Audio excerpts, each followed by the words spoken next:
જય ભારત વિદ્યાર્થીઓ। તો લાસ્ટ લેક્ચરમાં એટલે કે ગઈકાલે આપણે ઈજીની અંદર અથવા તો ઈડીની અંદર અહીંયા સુધી કમ્પ્લીટ કરેલું હતું। તો હવે આપણે ત્યાંથી થોડાક આગળ વધીશું। હવે છે એન્જિનિયરિંગ ગ્રાફિક્સ। તો એન્જિનિયરિંગ ગ્રાફિક્સ છે તો કઈ કઈ બ્રાન્ચમાં વપરાય છે અને તેનો એપ્લિકેશન શું છે, કયા બ્રાન્ચમાં એનો ઇમ્પોર્ટન્સ છે। તો ભાઈ એન્જિનિયરની કોઈ એવી બ્રાન્ચ નથી કે જેની અંદર આપણે ઈજીનો ઇસ્તેમાલ કરતા ના હોઈએ। સૌથી પહેલો મોસ્ટ આઈએમપી અને સૌથી વધારે પ્રમાણમાં ઉપયોગ થતી હોય તો બે બ્રાન્ચ છે આપણી, મિકેનિકલ એન્જિનિયરિંગ અને સિવિલ એન્જિનિયરિંગ। એ બંને અંદર એન્જિનિયરિંગ ગ્રાફિક્સનો બહુ બહોળા પ્રમાણમાં, બહુ જ વધારે પ્રમાણમાં ઉપયોગ થાય છે। હવે મિકેનિકલ એન્જિનિયરિંગની અંદર કોઈ પણ પ્રકારની મશીનની ડિઝાઇનર હોય, નવું મશીન લોન્ચ કરવું હોય અથવા મશીનને બનાવવું હોય, એના સ્પેર પાર્ટ બનાવવા હોય તો બધું પ્રીસાઇઝ ડ્રોઈંગ ઉપર કામ કરવાનું હોય છે। તો એના માટે એન્જિનિયરિંગ ડ્રોઈંગ્સ મીન્સ કે ડ્રોઈંગ્સનું બહુ વધુ ઇમ્પોર્ટન્સ છે। એવી જ રીતના સિવિલ એન્જિનિયરની વાત કરીએ તો ભાઈ સિવિલ એન્જિનિયરનું કામ છે મકાન કે બિલ્ડિંગ કે કોઈ પણ સ્ટ્રક્ચરને બનાવવું। તો એનું પ્લાનિંગ તમે જોવો છો તો પ્લાન બધા શેમાં હોય છે, ડ્રોઈંગ્સમાં હોય છે। બધી જ વસ્તુ ડ્રોઈંગ્સમાં હોય છે, એને કઈ રીતના આપણે એક્ઝિક્યુટ કરવું। સ્ટ્રક્ચરલ ડિઝાઇનર પણ ડ્રોઈંગ્સની અંદર કામ કરતા હોય છે, ઇન્ટિરિયર ડિઝાઇન હોય તો પણ ડ્રોઈંગ્સની અંદર કામ કરતા હોય છે। તો બધી વસ્તુ છે ને ડ્રોઈંગ્સની અંદર જરૂરી છે, એની અંદર વધારે પડતો ઉપયોગ થાય છે। પછી વાત કરીએ કેમિકલ રિએક્ટર અથવા કેમિકલ એન્જિનિયર। તો કેમિકલ એન્જિનિયરની અંદર મોટા મોટા પ્લાન્ટ્સ હોય, જેવા કે એની અંદર ચેમ્બર્સ હોય, બોઇલર હોય, અલગ અલગ ટાઈપ્સના બોઇલર હોય, અલગ અલગ કેમિકલની ટેન્ક હોય।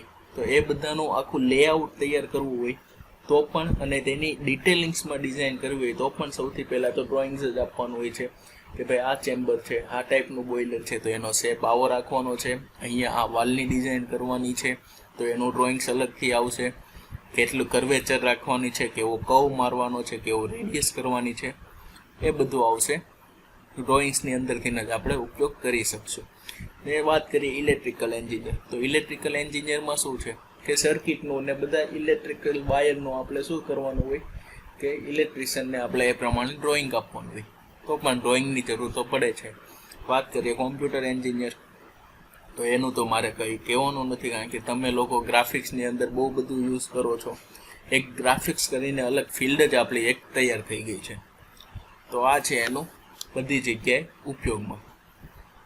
અને આપણે જે અસાઇનમેન્ટની અંદર પાછળ ક્વેશ્ચન આપવાના છે, મીન્સ કે ધારો કે આજનો લેક્ચર પતી ગયો તો અટેન્ડન્સ માટે તમારે આજના લેક્ચરના હું કોઈ પણ ત્રણ ક્વેશ્ચન ત્યાં મૂકીશ, તે તમારે સબમિટ કરવાના છે। તો એ સબમિટ કરવામાં એવું નથી કે ફૂલે ફૂલ બહુ બધું પેજનું લખી દઈએ, તમે જે પણ આજના લેક્ચરમાં સમજેલા હો તમારી લેંગ્વેજની અંદર તો એ તમારે 2 થી 3 લાઇનની અંદર એનો જવાબ આપવાનો રહેશે। એવું નથી કે શોર્ટમાં એટલે કે આખો લોંગ બહુ મોટો જવાબ આપવાનો, કોપી પેસ્ટ કરવાનો, એવું કંઈ નહીં। તમે જે પણ કંઈ સમજેલા હશો એ લેક્ચરનું એ તમે તમારે એની અંદર 2 થી 3 લીટીની અંદર અથવા તો 1-2 લીટીની અંદર લાઇન્સની અંદર જવાબ આપવાનો રહેશે। હવે રોલ ઓફ ધી ગ્રાફિક્સ। તો આપણે પહેલેથી સ્ટાર્ટ કર્યું કે ગ્રાફિક્સના કયા કયા રોલ છે તે। તો સૌથી પહેલું હતું વિઝ્યુલાઇઝેશન। મેં તમને કીધું એમાં શું હતું, યાદ કરો તો વિઝ્યુલાઇઝેશનમાં કે આપણે વસ્તુને વિઝ્યુલાઇઝ કરાવી તે કોમ્યુનિકેશન, ડ્રોઈંગની મદદથી કોમ્યુનિકેશન સ્કિલ થશે, કોમ્યુનિકેશન, અને પછી આવશે ડોક્યુમેન્ટેશન। હવે છે ગ્રાફિક્સ। તો આ એક ટાવર છે જે 72 મીટર હાઈનો મિનારો છે, 73 મીટર હાઈ છે અને 14 મીટર જેટલું એનું ડાયામીટર છે, અને ટોપ ઉપર ડાયામીટર ઘટતો જાય છે। તમે જોઈ શકો છો તે જ રીતના કે અહીંયા ડાયામીટર વધારે છે, અહીંયા ડાયામીટર ઓછું। તો આ મિનારો બન્યો તે પહેલાં શું કરવાનું હશે, મિનારો બન્યો ડાયરેક્ટ તો બનાવવાની શરૂઆત કરી નહીં દીધી હોય તો એની પહેલાં આખું આનું એક ગ્રાફિક્સ તૈયાર થયું હશે કે ધારો કે બેઝ ડાયમેન્શન એનું આવું છે, એની બાજુ આવી ડિઝાઇન છે, ટોપનો વ્યૂ આવું દેખાય છે, એલિવેશન આવું દેખાય છે, પ્લાન આવો છે, અને એ બધું આખું કન્સિડર કરેલું હોય। આ છે એઝ અ સિવિલ એન્જિનિયર તરીકે ગ્રાફિક્સની ડિઝાઇન।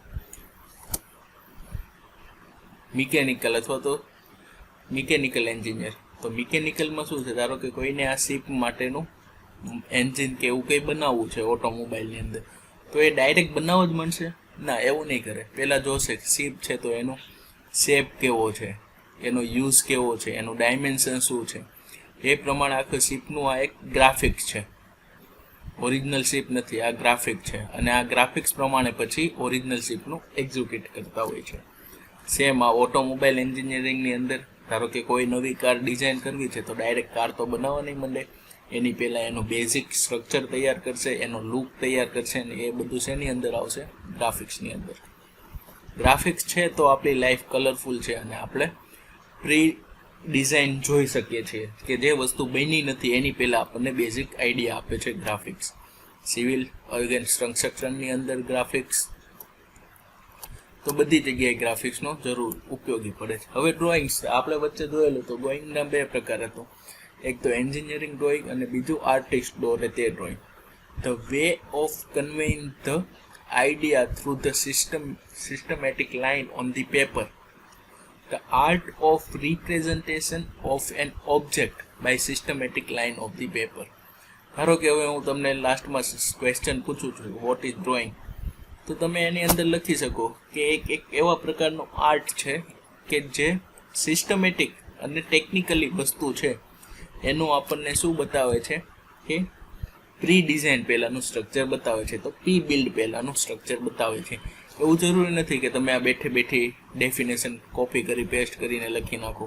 તમને જે કંઈ પણ વસ્તુ સમજાય છે તે જ લખવાનું છે. ડ્રોઈંગ એટલે શું કે એક એવી કળા છે આપણી કે શું રિપ્રેઝેન્ટ કરે છે, તો એ રિપ્રેઝેન્ટ કરે છે કોઈ વસ્તુને, અને કેવી રીતના કરે છે તો સિસ્ટમેટિક કરે છે. આર્ટિસ્ટની જેમ નહીં કે ભાઈ સિંહ દોરી દીધો, વાઘ દોરી દીધો, નદી દોરી દીધું, એવું નહીં. કોઈ પણ એક પર્ટિક્યુલર ઓબ્જેક્ટ છે એનું શું કરે છે, ડ્રોઈંગ કરે છે. હવે ડ્રોઈંગના બે પ્રકાર છે, એક તો આપણું એન્જિનિયરિંગ ડ્રોઈંગ અને બીજું છે આર્ટિસ્ટનું ડ્રોઈંગ. હવે બંનેમાં ફરક શું છે તો આ જોઈએ. આર્ટિસ્ટ છે ને, તો એ આ રીતના આપણું ડ્રોઈંગ બનાવશે, આની અંદર ફિલિંગ હશે. એક ટૂંકમાં જોઈએ તો આર્ટિસ્ટની આ બધું એની ફિલિંગ વાળું છે. અને એન્જિનિયરિંગ ડ્રોઈંગ હશે ને તો તે કયો આ રીતના કે બધી વસ્તુનો પ્લાન અને ઓવરવ્યૂ આપતું હશે. તો જોઈએ, how to different from the artist drawing.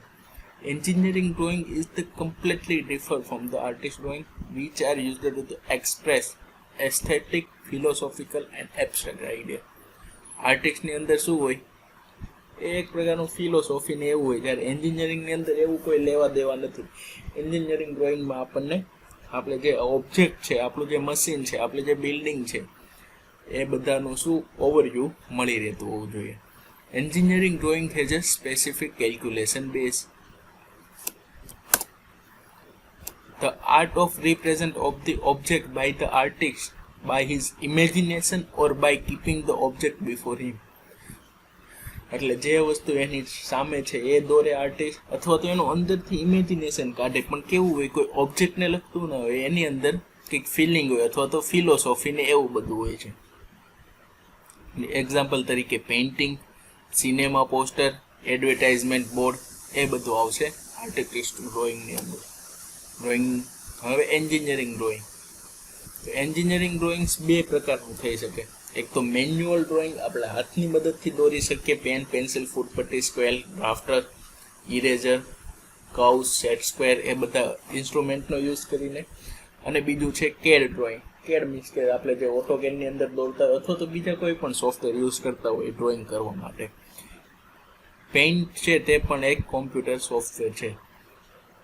તો એન્જિનિયરિંગ ડ્રોઈંગ્સના બે પ્રકાર પડશે, મેન્યુઅલ અને કેડ.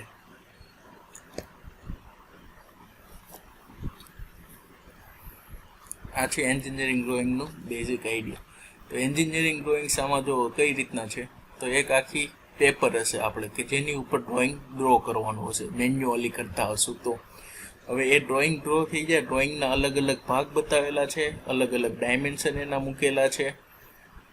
અહીંયા છે તે આપણું એક ટાઇટલ બોક્સ છે. ટાઇટલ બોક્સ શું બતાવે કે ડ્રોઈંગનું નામ બતાવે, કઈ સ્કેલમાં દોરેલું છે તે બતાવે, કયો ક્લાયન્ટ છે આપણો તે બતાવે.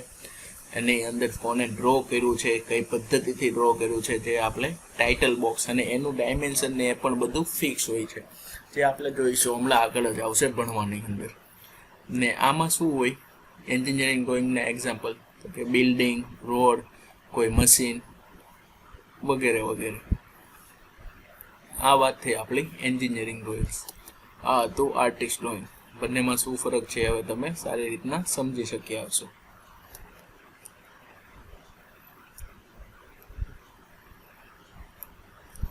હવે ડ્રોઈંગ્સ બનાવવું છે, આપણે કોઈ પણ ડ્રોઈંગ્સ બનાવશે તો આપણને ઇન્સ્ટ્રુમેન્ટની જરૂર પડશે.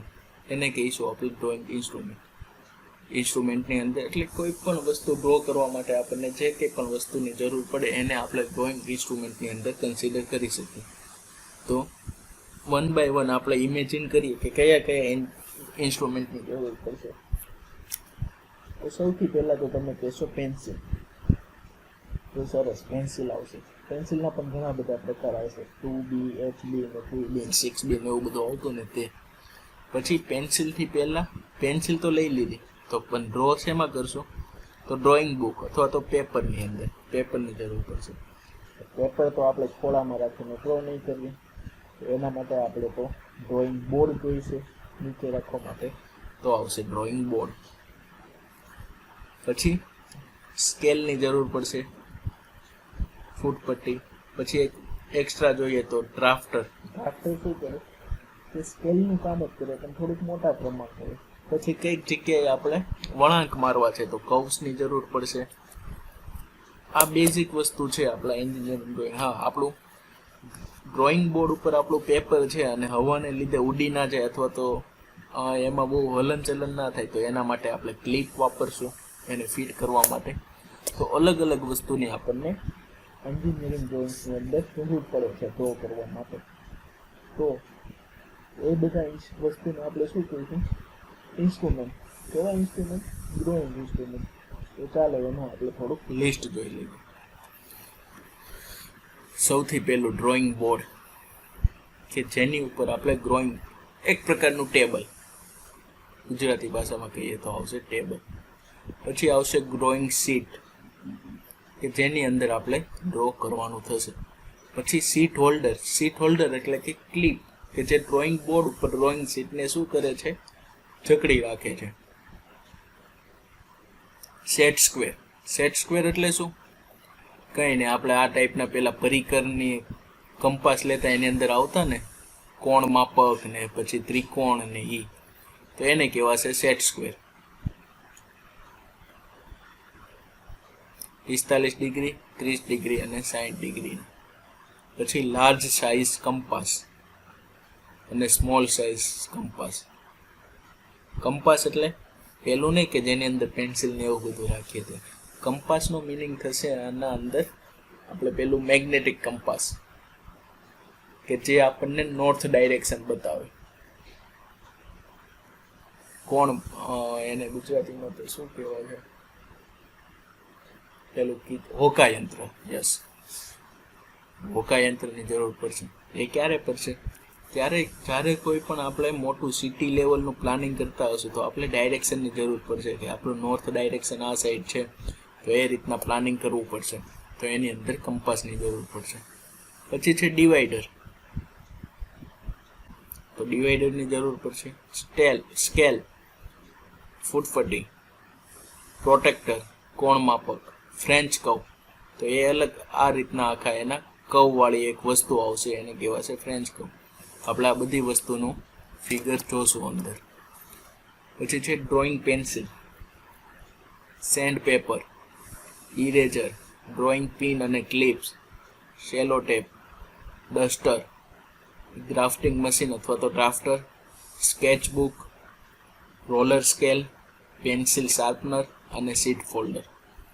આટલી વસ્તુની આપણને જરૂર પડશે. તો તમને એક્ઝામમાં અથવા તો ગમે ત્યાં પૂછાય કે એમ કે ડ્રોઈંગ ઇન્સ્ટ્રુમેન્ટના નામ જણાવો, તો આ બધા ઇન્સ્ટ્રુમેન્ટ તમને યાદ રહેવા જોઈએ. કેટલા છે ફરીથી આપણે યાદ કરીએ તો સૌથી પહેલાં આવશે ડ્રોઈંગ પેપર, ડ્રોઈંગ શીટ આવી તો સીટ હોલ્ડર. પછી આવશે set square, compass, divider, normal scale, કોણ માપક એટલે protractor, French curve, drawing pencil, sand paper, cello tape, duster, sketchbook, roller scale, pencil sharpener, sheet holder, eraser, આ બધી વસ્તુ આપણે જોવાની હોય છે. આટલી બધી વસ્તુની જરૂર પડતી હોય છે. હવે આપણે વાત કરીએ બધી વસ્તુમાં પર્ટિક્યુલર જેટલાનો આપણને યુઝ છે તે બધી વસ્તુ આપણે જોઈએ કે કઈ રીતના કામ હોય. અને આગળ મેં તમને વાત કરેલી હતી સ્ટાન્ડર્ડ. તો બધી વસ્તુનું શું હશે, એક સ્ટાન્ડર્ડ હશે. સ્ટાન્ડર્ડ માપ પ્રમાણે બધી વસ્તુનું ડ્રોઈંગ અથવા બધાના મેજરમેન્ટ ફિક્સ હશે.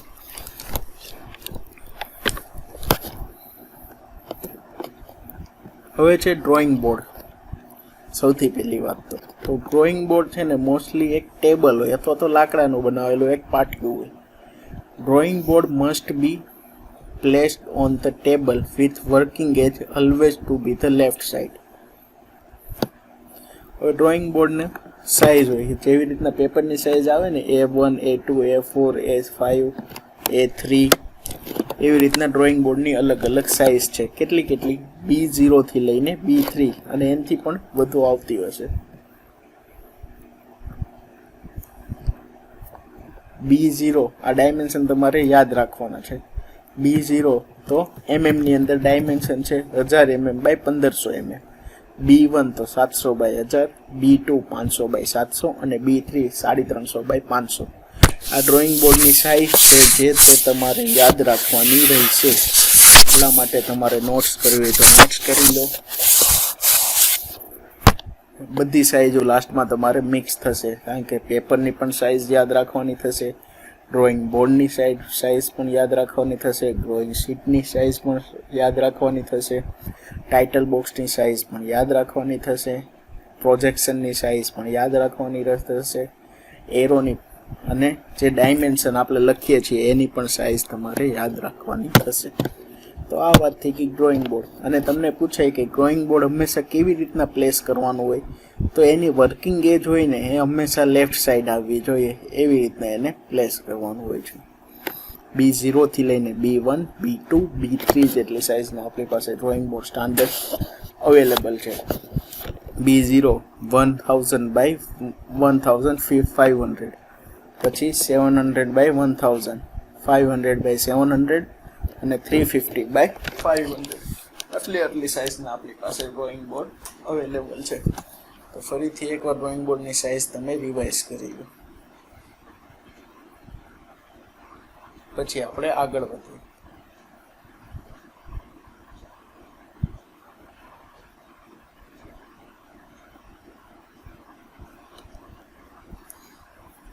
ક્લિયર છે અહીંયા સુધી? તો આપણે થોડાક આગળ જઈએ.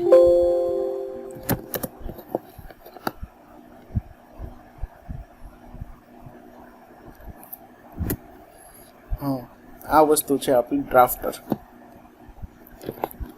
તો ડ્રાફ્ટર એટલે શું છે? એક પ્રકારનું ઇન્સ્ટ્રુમેન્ટ છે જે એનો આ હૂક છે ને ત્યાં અહીંયા આપણે એને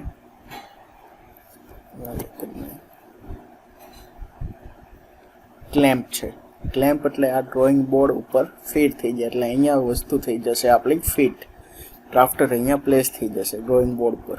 આ છે ક્લેમ્પિંગ સ્ક્રૂ. એની મદદથી આપણે શું કરશું કે ડ્રાફ્ટરને ઢીલું અથવા ટાઈટ કરશું ડ્રોઈંગ શીટ સાથે.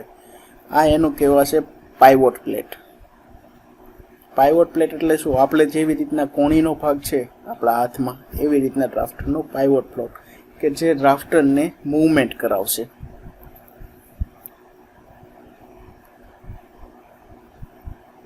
આ છે ડબલ પેરેલલ બાર, કે આ બે લાઈનો એકબીજાને પેરેલલ હશે. આ એકબીજાને નહીં, પણ આ બંને લાઈનો પેરેલલ છે.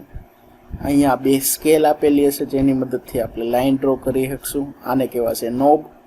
અને આ છે આપણું પ્રોટેક્ટર હેડ, મીન્સ કે અહીંથી આપણે કોઈ પણ એંગલ મેજર કરી શકશું. અહીંયા 360 સુધીના ડિવિઝન આપેલા છે. સામાન્ય રીતે જોઈએ તો ડ્રાફ્ટરની કિંમત 200 રૂપિયાથી લઈને જેવું ડ્રાફ્ટર એ રીતના એની પ્રાઇસ હોય છે. તમારે પ્રેક્ટિકલની અંદર જ્યારે ડ્રોઈંગ કરવાનું આવશે તો તમારે ત્યારે જરૂર પડશે. આવી રીતના ડ્રાફ્ટરને પ્લેસ કરવાનું હોય છે, મિની ડ્રાફ્ટરને. આપણું ડ્રોઈંગ બોર્ડ છે, નીચે સ્ટેન્ડ છે, એની ઉપર અહીંયા ડ્રાફ્ટર ફિટ કરેલું છે, અહીંયા ફિટિંગ થઈ જશે. આ એનો પાઇવોટ છે, આ 2 સ્કેલ છે, આ પ્રોટેક્ટર છે, આ 2 પેલી પેરેલલ લાઇન છે. આ થઈ ગયું આપણું ડ્રાફ્ટર.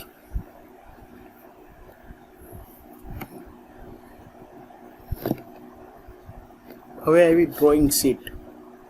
તો ડ્રોઈંગ શીટ છે ને એનું આ ડાયમેન્શન છે ને આ બધા ડાયમેન્શન્સ એની અંદર છે એમએમની અંદર. હવે ડ્રોઈંગ શીટની અંદર હંમેશા આપણે છે ને રાઈટ સાઈડ ઉપર ઓછું માર્જિન હોય છે અને લેફ્ટ સાઈડ ઉપર માર્જિન વધારે છે. તો એવું શું કામ એને? તો જ્યારે આપણે શીટ ડ્રો કરતા હોઈએ અને પછી એને ફાઇલ કરવાની હોય તો આપણે અહીંયા જઈને આ સાઈડથી એને ફાઇલ કરતા હોઈએ છીએ. પંચિંગ આ સાઈડ જ કરવાનું હોય છે અને એટલા માટે આ સાઈડ આપણે થોડુંક વધારે માર્જિન છોડીએ છીએ. તો સૌથી પહેલાં તો ડ્રોઈંગ શીટની તમારી જે પણ સાઈઝ હશે એની આપણે આ બાજુથી 2 સેન્ટીમીટર, લેફ્ટ સાઈડથી 3 સેન્ટીમીટર લઈને આવી રીતના પહેલાં તો બોર્ડર મારવાની થશે. એ બોર્ડર મરાઈ જાય પછીનું બીજું કામ આવશે ટાઇટલ બોક્સ. તો ટાઇટલ બોક્સનું પણ ફિક્સ જ છે. ત્યાં આપણે 2 સેન્ટીમીટરની ઇનસાઇડ એજ છે ત્યાંથી લઈને 15 સેન્ટીમીટર અને 5 સેન્ટીમીટર 15 સેન્ટીમીટર બાય 5 સેન્ટીમીટરનું આપણે ટાઇટલ બોક્સ બનાવવાનું હોય. હવે જ્યારે તમે સીટ પરચેસ કરવા જાઓ ત્યારે તમને બ્લેન્ક સીટ પણ મળે અથવા તો રેડીમેડ ટાઇટલ બોક્સવાળી સીટ પણ મળે છે ને જેની અંદર આ સ્ટાન્ડર્ડ ડાયમેન્શન છે 15 સેન્ટીમીટર બાય 5 સેન્ટીમીટરનું અને એ પણ રાઈટ સાઈડ પર બોટમ કોર્નરમાં. એવું નહીં તમે અહીંયા બનાવો, આ કોર્નર પર બનાવો. ટાઇટલ બોક્સની હંમેશા પોઝિશન ફિક્સ જ હોય છે, રાઈટ સાઈડ ઉપર બોટમ કોર્નર. ક્લિયર છે અહીંયા સુધી? હવે ડ્રોઈંગ સીટની વાત કરીએ તો સીટ કેટલી સાઇઝની આવે એ પણ આપણે જોવું પડશે. તો આ છે સીટની સાઇઝ.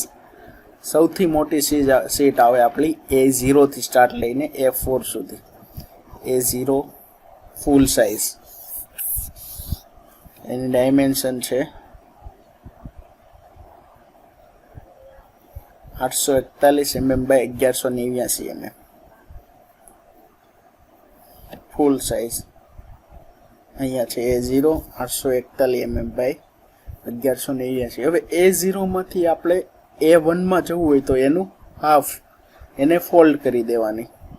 તો જે આપણને ડાયમેન્શન મળશે તે કેટલું મળશે? 841 અને 1189 નું હાફ એટલે 594.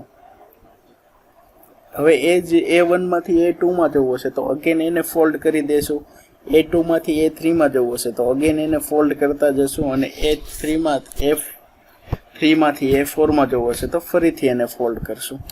આ રીતના અહીંયા જે બતાવેલું છે તે આ ફૂલ એને અહીંયાથી આ રીતના બાળી અને અહીંયાથી આમ ફોલ્ડ કરી પાછું આમ ફોલ્ડ કરું, ફોલ્ડ અને ફોલ્ડ એટલે આપણને A0 થી લઈને A5 સુધીનું આપણને શું મળે છે? Dimension size. અને આ બધા ડાયમેન્શન સાઇઝ તમારે યાદ રાખવાનું છે. તો ચાલો ફટાફટ એને નોટ કરી લો. તમને 1 મિનિટ સુધી આપવામાં આવે છે.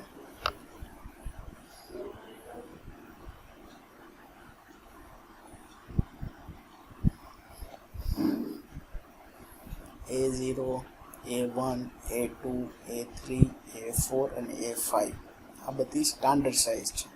અને આ એટલી બધી સ્ટાન્ડર્ડ સાઇઝ છે કે આના ક્વેશ્ચન તમે તો પર્ટિક્યુલર જીપીએસસીની કે યુપીએસસીની એક્ઝામ આપવા માટે પ્રિપરેશન કરતા હોય તો તેની અંદર પણ આ સબ્જેક્ટના સવાલ પૂછાય છે કે A0ની સ્ટાન્ડર્ડ સાઇઝ શું છે. તો તમને આવડવું જોઈએ 814 બાય 1189. હવે વાત કરીએ ટાઇટલ બોક્સની. તો ટાઇટલ બોક્સની ટોટલ સાઇઝ શું હતી? 15 સેન્ટીમીટર બાય 5 સેન્ટીમીટર. તો 15 સેન્ટીમીટર છે તો એના આપણે 15 સેન્ટીમીટરના આપણે પહેલાં તો એને 3 ભાગમાં ડિવાઈડ કરી દીધા. 50, 50 અને 50. ટોટલ સમેશન આપો તો કેટલું થઈ જશે? 15. અને ઊભી હતી 5 સેન્ટીમીટર તો એને 1 સેન્ટીમીટરના 5 ભાગમાં ડિવાઈડ કરી દીધા. હવે આ પહેલો ભાગ છે ને એની અંદર આવશે નેમ, રોલ નંબર, તમારું સેમેસ્ટર કે સેક્શન જે હોય તે, ડેટ અને ગ્રેડ. પછી અહીંયા વચ્ચે આવશે સબ્જેક્ટ, તમારે જેની સીટ છે એનું નામ, કે તમે કઈ સીટ પ્રિપેર કરેલું છે તે. આ છે તે પ્રોજેક્શનનું ડ્રોઈંગ છે, કે તમે કઈ અલાઇન પ્રોજેક્શન કે કયા પ્રોજેક્શનની મદદથી તમે ડ્રોઈંગ કરેલું છે તે. આ સીટ નંબર, કેટલા નંબરની સીટ છે તે. અહીંયા ચેક બાય, એટલે અહીંયા તમારા જે સર હશે જેણે ચેક કરેલી હશે સીટ, એની સિગ્નેચર ને એવું બધું આવશે. આ ફિક્સ ડાયમેન્શન છે ટાઇટલ બોક્સમાં. પછી જરૂરિયાત પ્રમાણે તમે માઇનોર ચેન્જીસ કરી શકો છો.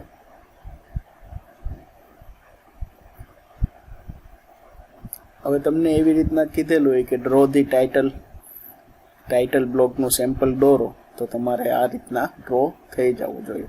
અને હા, નીચે આ વસ્તુ લખવી ખાસ જરૂરી છે કે all dimension are in mm, યાની કે મિલીમીટર. નહીં તો તમે ખાલી 10 લખશો તો હું એને 10 મીટર બી સમજી શકું, 10 સેન્ટીમીટર બી સમજું, 10 કિલોમીટર બી સમજું, અથવા તો 10 મિલીમીટર બી સમજું. તો આપણે કયું રહેવાનું છે? મિલીમીટરની અંદર. તો સીટની વાત અહીંયા પૂરી થઈ. સીટના સૌથી પહેલાં તો બોર્ડર ડ્રો કરવાની થશે, પછી ટાઇટલ બોક્સ અને સીટની અલગ અલગ સાઇઝ.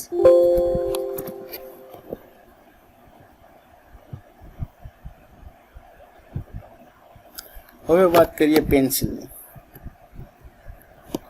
તો ડ્રોઈંગ પેન્સિલ, કે પેન્સિલ એટલે શું? કે જેની મદદથી આપણે ડ્રોઈંગ કરવાનું હોય છે.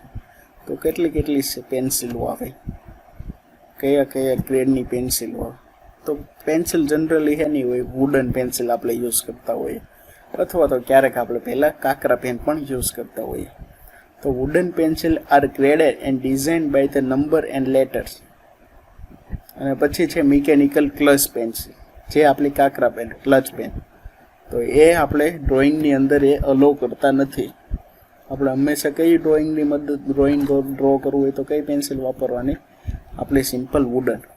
હવે વુડન પેન્સિલમાં શું હોય? ગ્રેડ આપેલો હોય, તમને ખ્યાલ હોય તો HB to F સુધીના મીડિયમ ગ્રેડ. પછી H, 2H, 3H, 4H એમ શું થતા હોય છે એને? H શું બતાવે? હાર્ડનેસ બતાવે, હાર્ડનેસ. જેમ H વધારે એમ તે પેન્સિલ કેટલી હશે? કેવી હશે? વધારે હાર્ડ હશે. આપણે ડ્રોઈંગ માટે જનરલી 2H પેન્સિલનો યુઝ કરીએ, અને ફિનિશિંગ હોય, ફિનિશિંગ કામ માટે તો H પેન્સિલ, H અને HB. Drawing done by 2H pencil અને ફિનિશિંગ એ H અને HB પેન્સિલ. તો આ વસ્તુ થઈ ગઈ પેન્સિલની. તો આજે આપણે કેટલું જોયું કે ડ્રોઈંગના ટાઈપ્સ, ગ્રાફિક્સ ક્યાં ક્યાં એનો યુઝ છે તે, પછી ડ્રોઈંગ્સના ટાઈપ્સ, એન્જિનિયરિંગ ડ્રોઈંગ્સના ટાઈપ્સ, ડ્રોઈંગ્સ કેવા હોય તે જોયા, ડ્રોઈંગ ઇન્સ્ટ્રુમેન્ટ અને પેન્સિલ સુધી આપણે રાખેલું છે. હવે આવતીકાલથી આપણે નેક્સ્ટ લેક્ચરથી આપણે લાઇન પર જવાનું છે, કે કેવા પ્રકારની લાઈનો આવેલી હોય છે તે. ક્લિયર છે? તો આજે આપણે અહીંયા સુધી રાખીએ. ચાલો મિત્રો, તો હવે આજે આપણે અત્યાર સુધી જે કંઈ પણ આપણે સ્ટડી કરેલું છે, અત્યારથી શરૂઆતથી લેક્ચર લઈને અત્યાર સુધી, એના બેઝ પ્રમાણે હવે આપણે અસાઇનમેન્ટમાં 3 ક્વેશ્ચન, જે હમણાં હું તમને ડિસ્પ્લે કરીશ, એ 3 ક્વેશ્ચન તમારે એના આન્સર આપવાના છે. અને એ આન્સર જે લોકો આપશે એની જ અટેન્ડન્સ સબમિટ થશે. એટલે આન્સર આપવા તમારે ખૂબ જરૂરી છે. અને આન્સર પણ તમારે વિધિને 1 to 2 લાઇનની અંદર આપી દેવાના છે. એવું નથી કે તમારે બહુ બધા પ્રમાણમાં આન્સર આપવાના છે, ડિસ્ક્રાઇબ કરવાનું નથી. વિધિને તમે જે સમજેલા છો તો 1 થી 2 લાઇનની અંદર તમારે એકદમ શોર્ટમાં તેનો આન્સર આપી દેવાનો છે. તો દરેક લેક્ચરની પછી આપણે આ રીતના એક તમને ક્વેશ્ચનરી મળશે આન્સર માટેની, અસાઇનમેન્ટ માટેના ક્વેશ્ચન. ચાલો તો આપણે આન્સર અને ક્વેશ્ચન તમને બતાવી દઉં, તમે તેનો આન્સર આપીને અટેન્ડન્સ પોતપોતાની કરાવી લેવાની છે.